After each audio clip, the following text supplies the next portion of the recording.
Bien-aimés dans le Seigneur, le thème de notre réflexion aujourd'hui, le 23e dimanche de temps ordinaire de l'année, c'est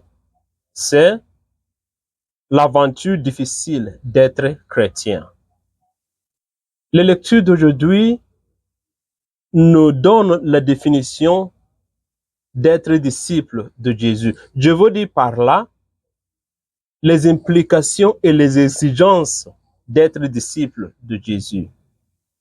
Et je vais en énumérer 5.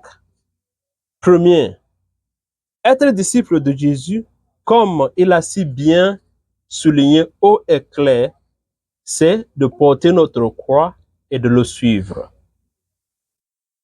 Cela signifie que suivre Jésus n'est pas assister à une fête, c'est pas un jeu, c'est pas une aventure pour les faibles d'esprit.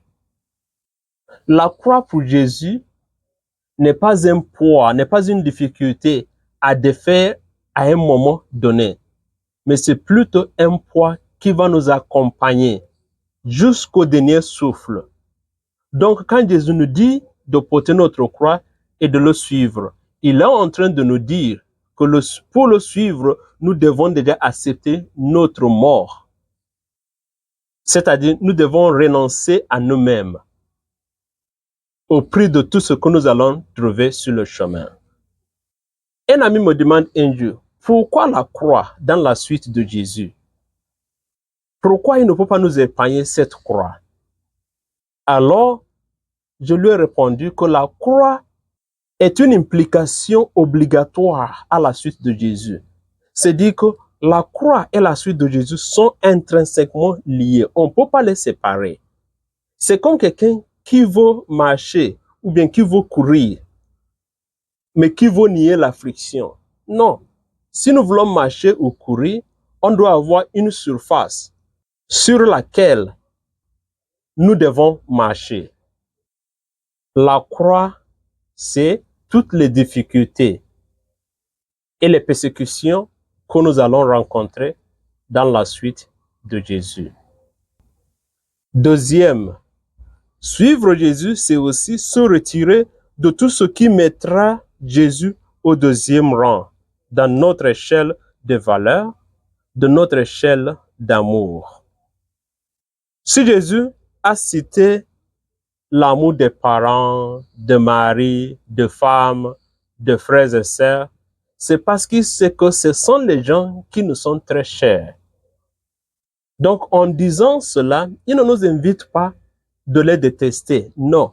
Mais il nous dit que nous devons le placer au premier rang par rapport à ces gens.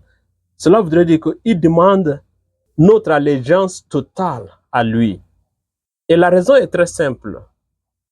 Quand nous plaçons d'autres choses devant Jésus, ces choses-là nous distraient de suivre Jésus. Parce que celui qui est devant, ou bien ce qui est devant, c'est ça ce qui mène la route. Si Jésus est devant, c'est lui qui connaît la route, nous le suivons. Mais si nous mettons d'autres choses devant, ces choses-là deviendront des distractions pour nous. Donc, Jésus ne nous impose de détester nos familles, non. Mais il nous dit de le mettre en premier rang pour que nous soyons sûrs que nous n'allons pas nous perdre sur la route. Cela me rappelle, lors d'une récollection au séminaire, nous avons invité un couple. Alors, ils nous ont dit que quand ils se sont rencontrés au début de leur fiançailles, ils se sont fait la promesse de s'aimer jusqu'à la mort. Mais sous une condition. La condition, c'est que si une personne essaye de détourner l'autre de l'amour de Jésus, cette relation-là, cette union-là, ce mariage-là va finir. Et quand ils sont venus nous parler, quand ils sont venus nous partager leur expérience, ils célébraient déjà 25 ans de mariage. Ils s'aimaient entre les deux, mais pour eux, l'amour de Jésus est premier. Troisième, la suite de Jésus exige aussi que l'on se fléchisse juste parce que Jésus est impliqué dans une situation. C'est ce que nous lisons aujourd'hui dans la deuxième lecture où Saint Paul intercédait pour Onésime en demandant à son maître Philémon de l'accepter au nom de Jésus. En réalité, rien ne pouvait garantir qu'Onésime a changé et mérite donc une nouvelle chance auprès de son maître Philémon, sinon l'invocation du nom de Jésus. Cela voudrait simplement dire que Onésime a changé en prison parce qu'il a rencontré Jésus par Paul. Et aussi, c'est parce que Paul a mentionné le nom de Jésus. C'est pour cela que Philémon va accepter Onésime, parce que Jésus est mêlé dans cette affaire. Et c'est de cela qu'il est question pour un chrétien. Quelle que soit notre position, quand Jésus est mêlé dans l'affaire, nous revoyons notre position. Ce qui s'est passé dans la deuxième lecture aujourd'hui nous invite à pardonner, à aider et à aimer à cause de Jésus-Christ. Quatrième, la séquelle à Christ est une décision à vie, car revenir en arrière a des implications désagréables. Jésus présente la décision de le suivre comme un roi qui va à la guerre ou bien une personne qui veut construire une maison. Dans chacun de ces deux cas, on est appelé à s'évaluer avant de décider de s'y engager ou de renoncer. On n'est pas obligé de se lancer dans cette aventure. D'ailleurs, c'est pour cela que Jésus a employé la conjonction « si ». C'est pour dire que c'est une condition, c'est-à-dire si vous voulez être mes disciples, voilà ce qu'il faut faire. Mais si vous ne voulez pas aussi, il n'y a pas de problème.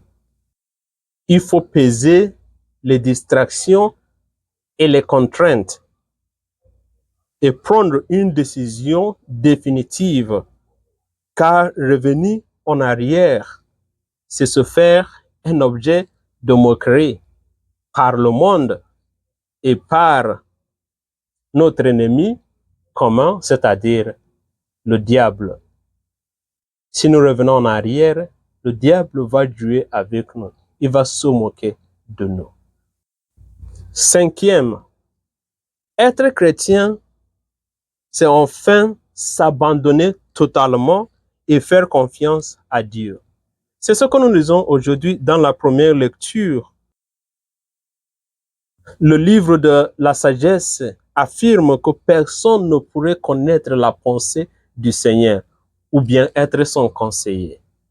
Mais par son don de la sagesse et le don de l'Esprit Saint, nous connaissons sa volonté et il nous mène sur le chemin de la droiture. Ces affirmations ont été couronnées par le psaume 90 qui souligne « Seigneur, d'âge en âge, tu as été notre refuge ». C'est pour dire que c'est le Seigneur qui nous guide. Être disciple, c'est de s'abandonner au Seigneur comme notre refuge. C'est de marcher sur la droiture. Être disciple, c'est de chercher à faire la volonté du Seigneur. C'est chercher la sagesse du Seigneur. C'est inviter le Saint-Esprit et se faire diriger par le Saint-Esprit. En un mot, c'est laisser au Seigneur d'écrire notre histoire. Bien-aimés dans le Seigneur, la suite de Jésus est difficile et exigeante. C'est une croix. C'est une décision à prendre. C'est une décision à vie.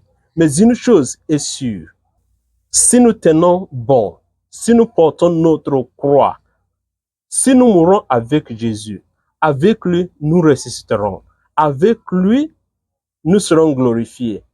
Et avec lui, nous serons ses co-héritiers dans le royaume de son Père céleste.